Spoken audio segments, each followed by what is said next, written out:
নমস্কার সম্মানীয় কৃষি দর্শক, প্রত্যেককেই সীমা কৃষি কথা ইউটিউব চ্যানেল এবং ফেসবুক পেজে স্বাগতম। আজকে আমরা দাঁড়িয়ে রয়েছি জ্যৈষ্ঠ মাসের প্রায় শেষের দিকে।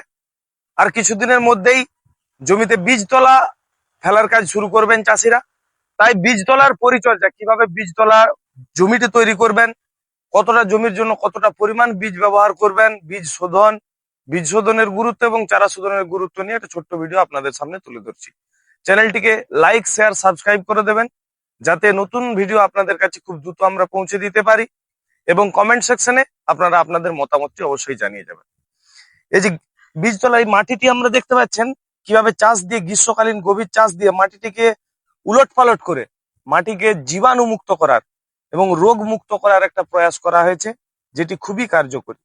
এরপর এই জমিতে যথেষ্ট পরিমাণে উপযুক্ত জৈব সার, যেমন সেটা পোল্ট্রি লিকার হতে পারে, সেটা গোবর সার হতে পারে, বা সেটা সরষার খোল হতে পারে, জমিতে প্রয়োগ করে আবার চাষ দিয়ে মাটিকে ঝুরঝুরে করতে হবে।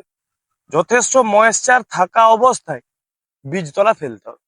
দু ধরনের বীজতলা আমাদের এখানে ফেলা হয়, একটা হচ্ছে শুকনো ভাবে, আর অপরটি আমরা যদি দেখি কাদা করে। তো এই মুহূর্তে যেহেতু ওয়েদার যথেষ্ট ড্রাই, শুষ্ক, তাই শুকনো ভাবের পদ্ধতিতে চাষি অবলম্বন করে এগিয়ে যাবেন।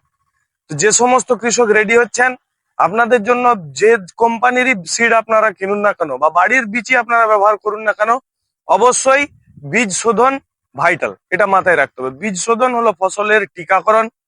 যদি বীজকে আপনারা শোধন করতে পারেন, তাহলে ফসলকে 60 থেকে 70% অটোমেটিক রোগমুক্ত রাখতে পারবেন। প্রথমে বলে রাখি, শুকনো পদ্ধতির ক্ষেত্রে প্রতি কেজি বীজের জন্য 3 গ্রাম কার্বানডিজিম ম্যানকোজেব, মেটালক্সিল ম্যানকোজেব গোত্রীয় ছত্রাকনাশক ভালোভাবে মিশিয়ে নাড়িয়ে চাড়িয়ে বীজের গায়ে লাগিয়ে, সেটাই হলো বীজ শোধন। আর যারা ভিজে ভাবে অর্থাৎ অঙ্কুরিত করে বীজ ফেলবেন, তাদের জন্য বলে রাখি, বীজ ভেজানোর শেষ 8 ঘন্টা যে কৃষি বীজগুলির নাম বললাম, যেমন কার্বানডিজিম, মেটালক্সিল ম্যানকোজেব, কৃষি বীজগুলি আপনারা এটি নির্দিষ্ট দবনে প্রতি কেজি বীজের জন্য 3 গ্রাম দিয়ে দবনটি তৈরি করবেন।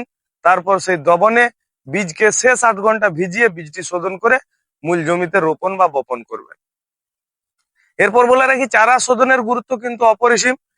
যাতে চারাকে সম্পূর্ণভাবে আমরা সুস্থ সবল রাখতে পারি, তার জন্য আমরা জমিতে কাঠা প্রতি 500 গ্রাম কার্বোফুরান 3G, যেটা বাজার চলতি ফিউরাডার নামে পাওয়া যায়, বা কিটাফ হাইড্রোক্লোরাইড, কিটাপ 4G, এই দিকগুলো আপনারা ব্যবহার করতে পারেন। এর থেকে আপনারা চারাটিকে সুস্থ সবল রাখতে পারবেন। খেয়াল রাখতে হবে, যত মাসের ধান আপনারা বপন করবেন, ঠিক বীজ তোলারও বয়স যেন তত সপ্তাহ হয়। অর্থাৎ 70-29 সেগমেন্ট, অর্থাৎ 140 থেকে 145 দিন, অর্থাৎ 5 মাসের ধানের ক্ষেত্রে বীজ তোলার বয়স হবে সর্বোচ্চ 30 থেকে 35 দিন। এর ভিতরে যদি আপনারা চারাকে প্ল্যান্টেশন করতে পারেন বীজতলা থেকে, তাহলে আপনারা আশানুরূপ ফলন পাবেন। এ কথাটি খেয়াল রাখবেন। চ্যানেলটিকে লাইক, শেয়ার, সাবস্ক্রাইব করে দেবেন। অসংখ্য ধন্যবাদ।